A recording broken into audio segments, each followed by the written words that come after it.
Hello, welcome back to Emerge, the health podcast for busy, high-performing women. I'm your host, Dr. Alex Swenson Ridley. Today, I'm really excited to be joined by Amisha Klawonn, who is an embodiment and sleep coach, yoga therapist, and integrative physical therapist who currently lives and works in Fort Collins, Colorado. Her areas of focus as a coach are on sleep, which we're going to talk about today, wellness, whole body living, and manifesting. And her focus as an integrative PT are on visceral mobilization and holistic care for the whole person. She's trained in women's health, hormones, and polyvagal theory and application. And she also works with individuals one-on-one and in groups to help guide them to the best versions of themselves. She empowers us as women to create our visions for our lives, igniting transformation from the inside out. So, Amisha, welcome to the show. Thank you so much for having me. I'm thrilled to be here. There's so many things that we can dive into and talk about because I'm kind of obsessed with polyvagal theory as well. But Awesome. let's just kind of jump into this because I know I mentioned before we started recording that I haven't really talked about sleep a whole lot on the show. And you shared that your focus is on, us as women and what drives us to basically not sleep when we know it's important for us. So I'm excited. Yeah. To dive into this. So let's maybe just start there. Like, what is this? What in your experience, what is this thing that drives us to not do the things that we should do? Well, one of the things that I've kind of noticed, just as I've been working with women, is that particularly women who are really driven, ambitious, and have done very well career-wise, also tend to push themselves in all other areas of their lives too. And so that includes rest and prioritizing it. And so this may not really be a problem in our 20s, even into our early 30s. But as we kind of hit our late 30s and 40s, and especially the 50s, it becomes a huge problem if we're not sleeping and really having restorative rest through the night. Yeah. And this is going to be so great because at the time we're recording this, I actually just did an activity in my group where it's like a women's holistic health assessment I got from my coaching certification. But, one of the areas, we look at 7 different areas. One of them is rest. And that is like across the board, the lowest for absolutely everybody. And so I think first, maybe let's define, there's sleep and there's rest, and they're 2 different things that are both key to have, and also getting that restorative deep sleep. And there's a part of rest that happens when we're asleep, and then a part that we need to consciously deal with through the day. So maybe you can help me unpack all of these things because I think we'll have fun with it. Yeah. So sleeping, our bodies are going to fall asleep at some point just because it's a physiological need. But there's various different types of rest that we get. And so when we're in our deep, deep sleep, traditionally called REM sleep, this is when the healing happens within our body. So this is when our body kind of can refill itself and refuel through the night. Otherwise, we're sleeping physiologically, but our body isn't truly healing.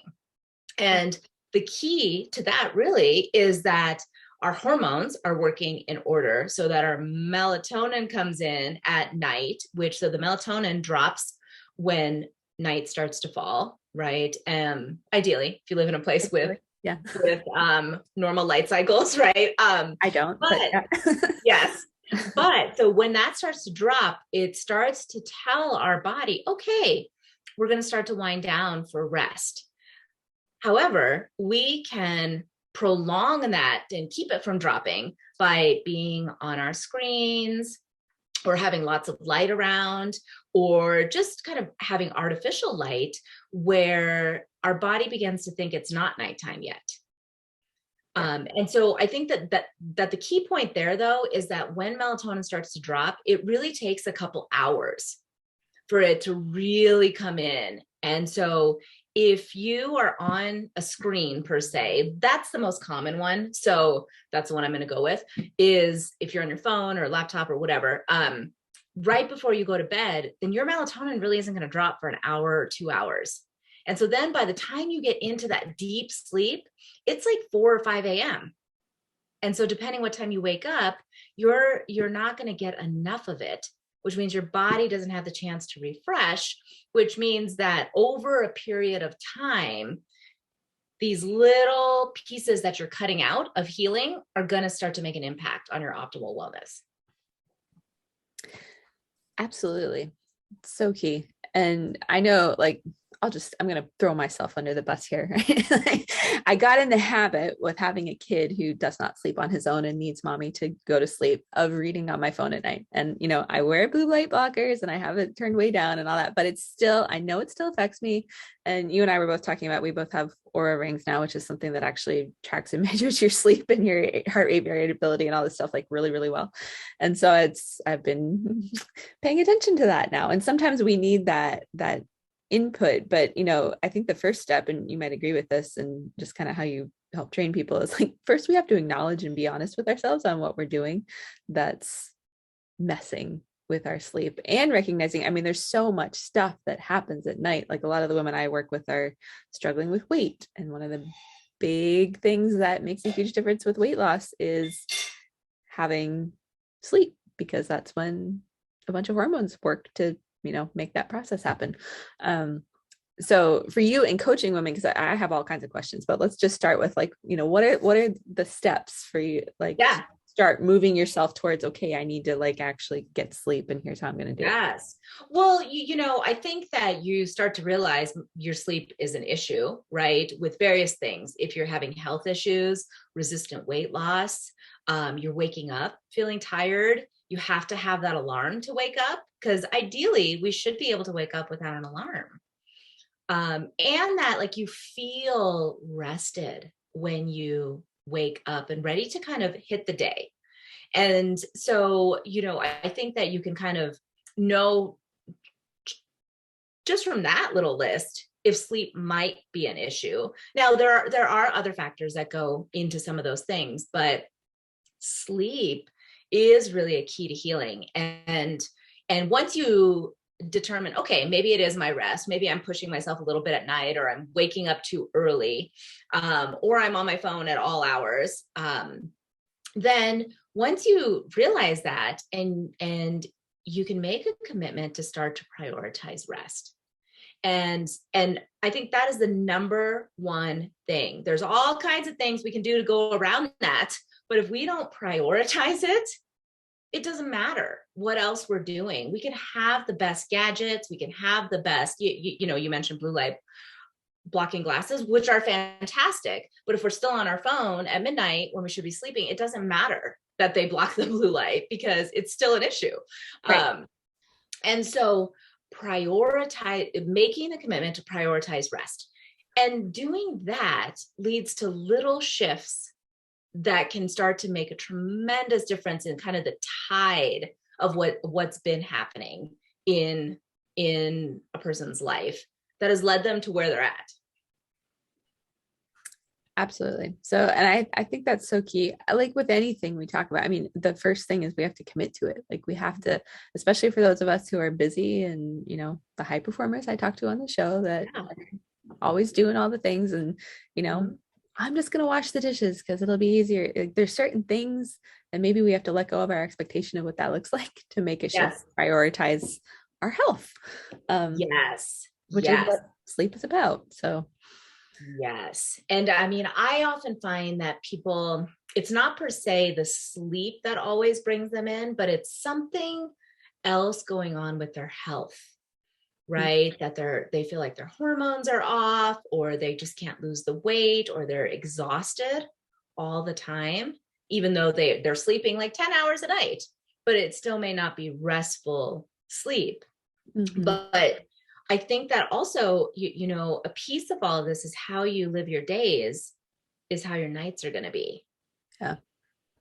Right. And so if we're go, go, go all day long, then, and we just, slide into bed after we just did 18 things, it's going to take us a little while to wind down and really fall into rest. Or we won't. And our mind will just go all night. Yeah. Yeah. And, there's always those things that happen. Like, I'm just thinking, last night we just got a foot of snow where I am in Alaska. And so our power went out at some point and I was worried about it. And my husband had to get up at like 4:30. So obviously he sets an alarm for that. He just ended up in this, he's now president of a company that has 1,000 employees and huge responsibility. So he's, wanting to get up, and he uses a clock he doesn't use a phone, which is good.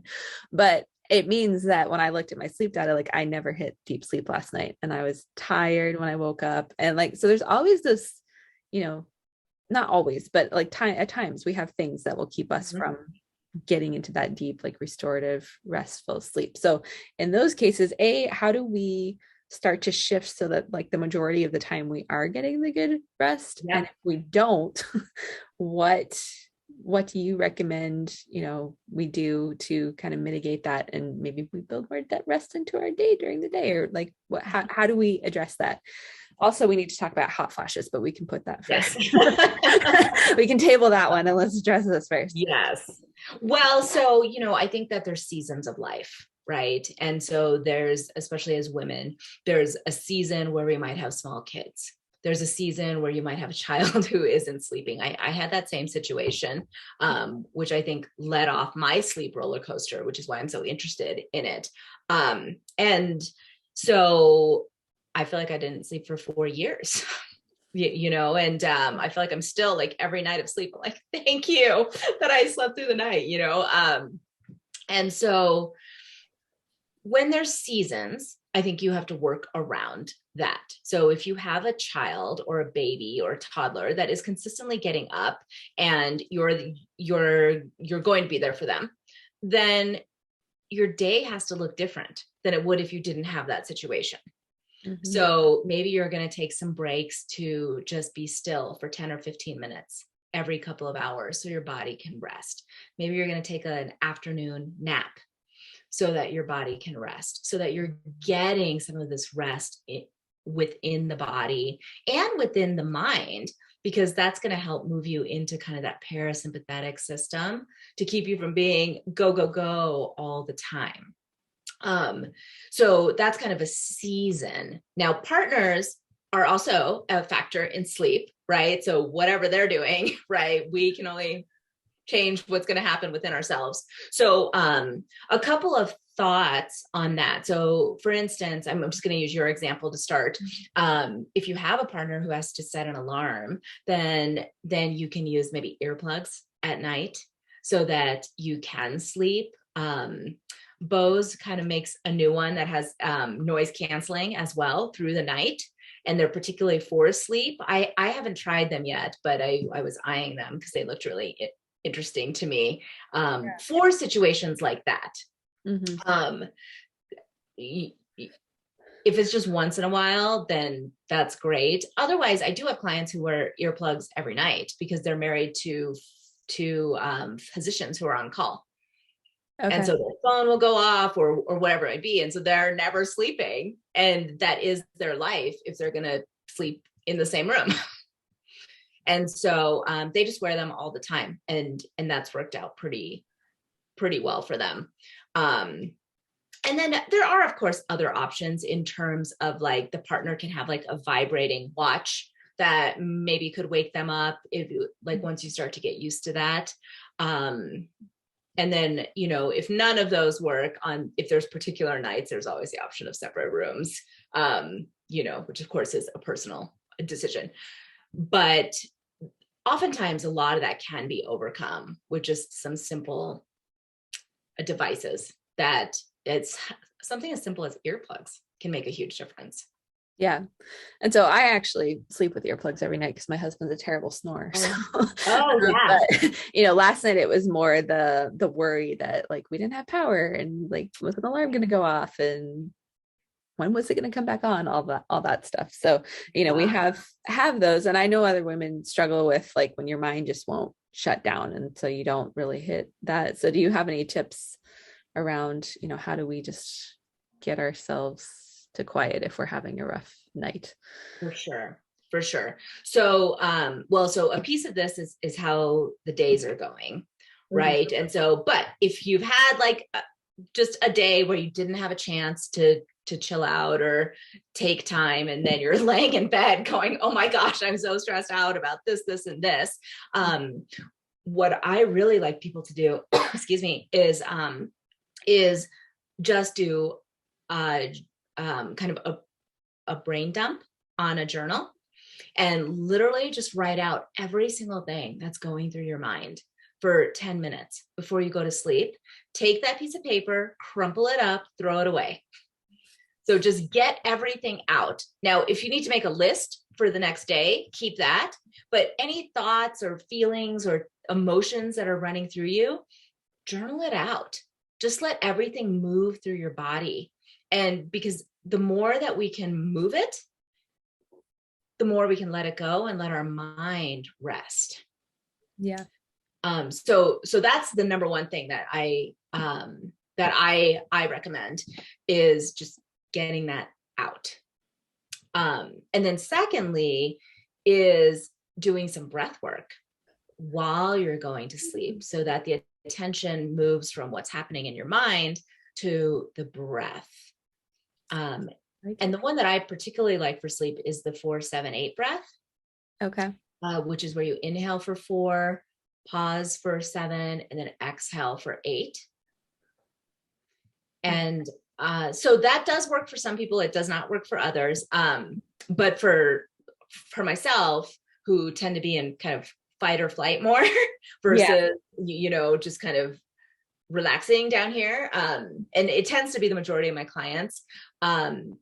Just having that focus on that counting, usually within 10 to 15 breaths, I'm asleep. Yeah. And that's kind of how it works for me. But that particular breath makes a big difference. It really does. So I'm going to go a little bit on a nerd tangent right now, because I'm currently in a PhD program. So over the weekend, I was working through a biofeedback class. And one of the things we talk about, and a lot of what we're talking about, we're not really putting a name to it, but that's essentially what it is. It's tuning into our bodies to allow it to give us, feedback. And then there's tools that we can use, like breathing, to help retrain it to do something else. And this is all about like moving energy up and down the spine and flow. And you mentioned, or your bio mentioned, polyvagal theory. So, the vagal nerve is the kind of the main connection and source that we're dealing with there. So I'm just like nerding out over here, because this is what I'm like, we're talking about what I learned this weekend. Awesome. Or could put words to anyways. But, I think, I know for me, I would kind of write off the importance of things like breathing. And I harp about it now with my clients, and I think some of them get annoyed, but I'm like, no, like if you learn anything from me, it's going to be how to breathe, because so many of us have forgotten that. And we all like just breathe in our chests, and we don't really ever full belly breathe. And so doing something like, 4-7-8 breath, or I teach 5-5-5 breath, there's so many, you can vary it however the heck you want. Right. It starts to impact all of that. So for sure. Well, and I think that it brings the attention out of the head and into the body. And the more that we can ground ourselves in the physical body, the bigger, I think, difference there is in our nervous system. Yes. Yeah. And so I feel like this can actually segue and move into, perimenopause, hot flashes. Because I know sleep is something that I hear from a lot of my women there that is disrupted, we'll say, during this process. No, and it is a big factor. And, and this is where a lot of other things come into play with how we're sleeping, right? So what does the nutrition through the day look like? Are we hydrating enough? Is there any alcohol involved, right? Because alcohol can make a huge difference in how we sleep or don't sleep at night, even if it's earlier in the day, which is better, but it can still affect how you're sleeping at night, unfortunately. And so, I think all of those things, when we start to look at that and how that plays into sleep, oftentimes there's something there that can affect sleep in terms of waking up hot. Yep. Right. And then if all of that is like ideal and clear, we're still waking up hot, then I think that there's various things that you can do. But I do always like to make sure that people, that clients have had a blood test to kind of see where are they hormone wise right now. Do they maybe need a supplement, or do they need to maybe talk to a physician about maybe adding something into their regimen? But that's not always the case. It's like sometimes the simplest things make the biggest difference.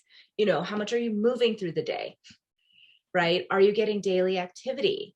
How is your circadian rhythm? Are you getting sunlight first thing in the morning, right? Our bodies are such delicate, fine-tuned machines that sometimes I feel like we forget that we have these ancient biorhythms, and that if we can activate them and be in alignment with them, it can be a huge difference. I read an article, I can't remember what it is right this second, but it said that 100 years ago there were no hot flashes. And even in some communities now, in smaller communities, women don't, it's not an issue. And so it's kind of like, well, where did this come from? Like, when did this start? And I haven't delved into it yet, but I found this article fascinating because it didn't cross my mind that it might not ever be a concern. Mm-hmm. Well, and I think that's getting to, and just like talking about kind of the menopause thing, we've normalized so many symptoms and things, and there's so many pieces that go into that, but it's our modern world. It's that we never de-stress. We're constantly just in go, go, go. We just to go back to like where the stress response comes from, it's like we used to be hunters. And so if the tiger was chasing us and trying to eat us, that's when the stress would happen. But then, as long as we live, we would go take a nap and rest and recover from that response. And today we don't do that. And if you're not sleeping, we're like, you're just constantly staying in that state of bleh. And so you're going to have symptoms and things that happen. So exactly. Well, and I think our bodies are meant to have a lot more downtime than culture really kind of dictates now. Because even like the phone notification can send off your nervous system. Mm-hmm. And so, the other piece of this is also like, what are you consuming throughout the day?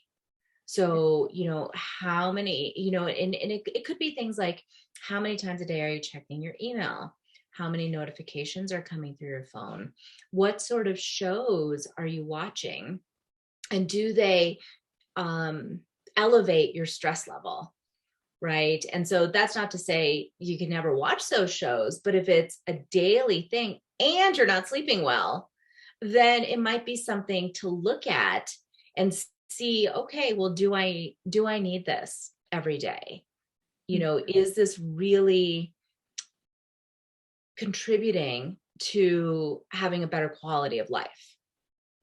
And so really looking at like what blog posts you're reading or what books you're reading, and how are they contributing to quality of life, especially when sleep is an issue. So whether it's hot flashes, or whether it's you're just waking up with your thoughts racing, or whether it's you're waking up exhausted because you feel like you haven't slept at all of those things, I think, are like puzzle pieces that go together. And I don't think we can have perfect sleep without addressing some of these other things. And so there's tons of gadgets for sleep, from the eye mask to the music to the weighted blankets, and all of those things are great. But if this stuff over here never gets looked at, and we only focus on what's happening at night, then this may not resolve. Yeah. That's very true. And I think we forget, so much of what we're talking about is stuff that can be challenging for us as high performing women to do, because it requires you slowing down long enough to really actually check in with yourself and take a look at what your life looks like and what you're doing. And sometimes it results in hard decisions to, really make changes. that are going to positively affect your health. But Yes. I don't like the word but. I'm trying to stop using it. And when you do, you know, lots of cool stuff happens on the other side. So Yeah. Yeah. But it's true. It is kind of looking at it as a whole and saying, this is or isn't working for me. yeah. And usually if you're listening to a conversation like this, there's something going on that may not be working. And so taking a good look, and I mean, I found that for me, it was really hard to do by myself. Like working with a coach who asked me these hard questions in a conversation made the biggest difference for me, because I was going around the problem and not ever addressing the problem. Yeah. And so getting asked the hard questions, I actually ended up leaving a pretty high profile teaching job, just because of my stress levels and the fact that it wasn't working. Yeah. So fascinating how many women I meet that have gone through that. I had similar thing. I basically set fire to a 7-figure chiropractic practice. Oh yeah. Yeah. And so I really believe it's really about finding what's in alignment with you, and walking that path. And I think that this leads into a little different conversation than sleep, but it's like just finding those little threads of things that call to you and following them, right? And it can be the littlest thing. Like, I feel like I should go walk over to that park today, and then get the shoes on and go. Right. And so, but this does lead back into sleep, because I think a lot of the time that women in particular, men to a degree, but I think that women, for whatever reason, we tend to lose our self-trust and our self-compassion as we move through life, especially if you've been through kind of a graduate school program where I believe that, you're pushed so hard that you have to push through these feelings of, I'm tired, I'm stressed. You're in a grad school program, you're going to get it done, more than likely. And so that mentality kind of follows you as you move into a career, especially I think early on when you're required to produce whatever it is that you're doing. And so we lose these little threads of things that we loved to do. And so as we start to lose that, I think we lose that kind of that self-trust, that self-compassion. And so then when our body is like, I'm tired, we're like, forget it. You're not. I'm still going to do these dishes, and I'm still going to get on, I'm going to watch this show, and I'm going to call whoever, and, then it's midnight by the time you're going to bed. But I think that every time we do this and we kind of ignore what we really know, we might need to do, that we're not cultivating self-trust and self-love for our bodies and ourselves, which leads us down a little different path than we might have been if we just follow these little shifts. Yeah. I'm processing. Sorry. It's deep, and it's so important, because I know so many of the women I work with, it's like we've completely lost sight of the things that bring us joy or that fulfill us or fill us up, because we've been on this path that, either we thought was what we were supposed to go on, or we have some expectation of ourselves, or someone else had some expectation of ourselves, and we're afraid to make any change, or we're afraid to really look at, like, is this serving me and my health and my life, and then be willing to do something about it when it's obviously not. For sure. And what's interesting about that, and I'm sure you see this with your practice too, is that then it can lead to physical symptoms when we're not doing these things. And so then, it's not a week later, it's usually years later that someone will come in for a shoulder problem or have, low back pain. And then when you really start to get to the root of when these things started, it started when there was a shift in their path. Yeah. Right. And then they followed this other path, and these physical symptoms got worse and worse. Yep. And so, it's interesting when you blend that, so for me, I blend that into my PT practice. And so diving into some of these things and when they started, right? My shoulder pain started when I got a divorce, or my shoulder pain started when I went into law school and I didn't want to, or whatever it was, right? Sometimes it's just a little thing. I left my job and I didn't want to, but I had to because we moved or whatever. But it started this cascade of activities that happen in the mind and the body that then when you don't go back to what lights you up, it just keeps you down this road that you didn't want to be on. Yeah. But I think you can always build a bridge back. There's always bridges back. Yes. Yeah. I know I'm living proof, and I've talked ad nauseum kind of about my own story and journey on the show, but most women I talk to have some level of this, and where we need to, reconnect to that side of ourselves. And maybe it doesn't mean you get divorced or stay married or stay in your job or don't stay in your job. Like there's ways to,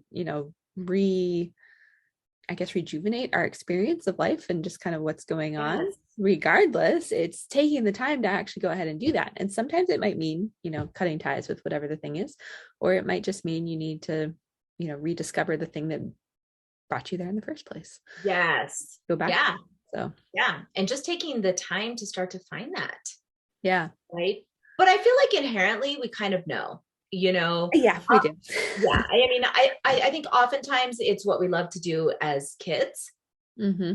I think early on, those kind of things come up, whether it's painting or being with horses or hiking or bike, whatever, right? But oftentimes it's something you've already done in your life.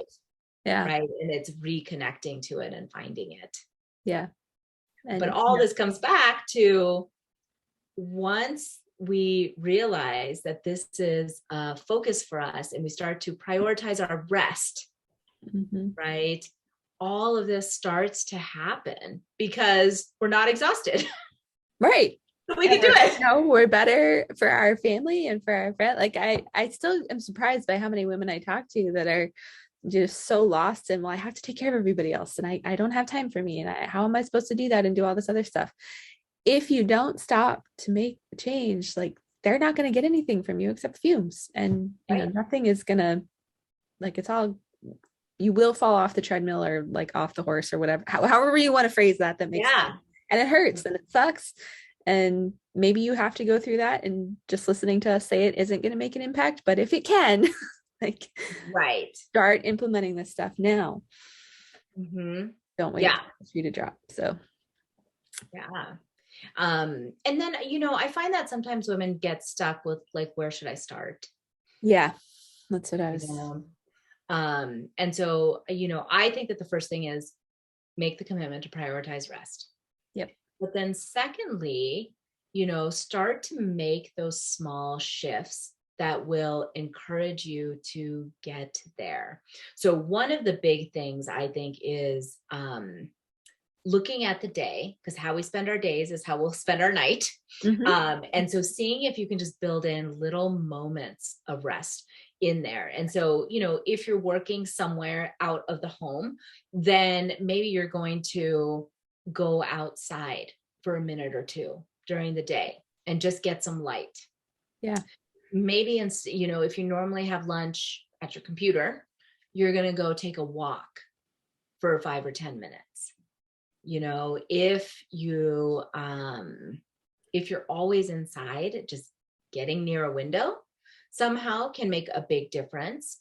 And then just really spending a couple minutes off the screen every couple of hours, just letting your eyes rest too. And then if you're at work, just making time for maybe a conversation with a colleague, even if it's 5 minutes. Yeah. Right. But connecting with them about something other than work. Absolutely. And like those little things can make a big difference. And then once you're home, I often talk about when we put our kids to sleep, we give them this whole wind down, right? It's usually like a bath and then some like nice lotion. We dim the lights, we play nice music for them, we read them a story, we snuggle them, they get in their cozy pajamas and you tuck them into bed. And this like can take an hour and a half, right?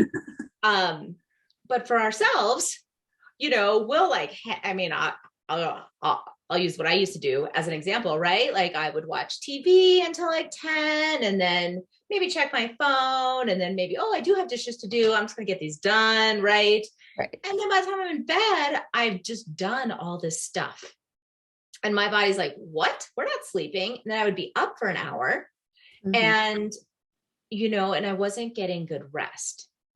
And so for me, that led to a whole cascade of symptoms that, really caused me to turn things around.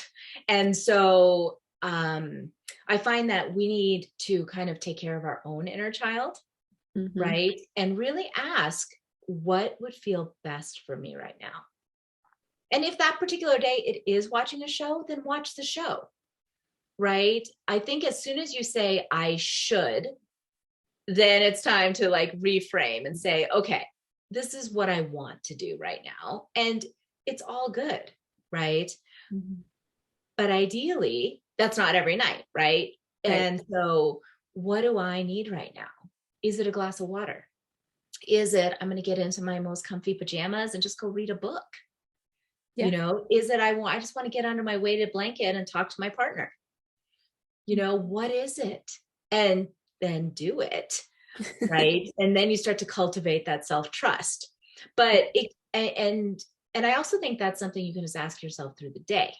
Also, like, what do I need right now? And if it's feasible, do it. Right. Yeah. I know, with a lot of clients I work with, they're in the medical field, and oftentimes like they need to use the restroom. Yeah. And they'll still like see like 3 or 4 more clients before they'll allow themselves to go use the restroom. And so it's something as simple as, okay, I need to go like now.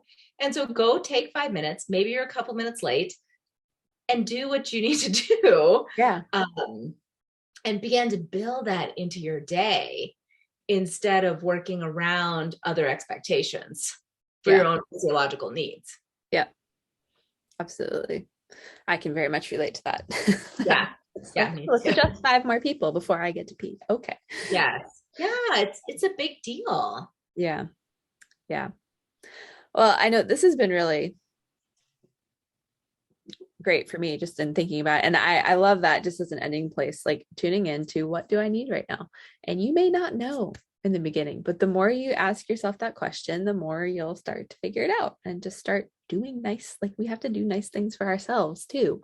Sometimes that's what it all comes down to. Well, I feel like we could probably talk about this for like 3 years, but just in the interest of everyone's time and, it's starting to implement some of this stuff. I know you have some links and some stuff that I'll put in the show notes, but how can women, connect with you if they're awesome? Yeah. I have a site that's called 40 Days to Better Sleep, where I just kind of have a tip sheet there, which you can print out and just put near your computer for ways to get better sleep. And then that'll put you in touch with me. And then the other place that I'm really active is on Instagram, where I share a lot of tips about sleep. And like right now we're doing a solstice series so that we can encourage nourishing rest before the solstice, which is tomorrow. And so it'll be past by the time this comes out, but that's true. Yeah. Yes. So that's exciting. And so that is at Reigniting Your Soul on Instagram. Awesome. Love it. All good things. And even if this is past solstice, like still check in with that. I know in Alaska, we pay attention to it because like winter solstices, we've been losing light. So we only have 2 hours of daylight tomorrow. And then we rapidly start gaining it. So everyone's like, this comes, solstice come. And then in the summer, it's light all day long. It's late 22 hours a day. So we look forward to having normal days for like maybe a couple weeks and then it gets weird. But anyways, for those who aren't attuned to the solstice, it is, you can really benefit from paying attention to it. Yeah. Awesome. Well, thank you so much for joining us and just kind of sharing some of your wisdom and knowledge around this and helping me have this conversation. Thank And you for having me.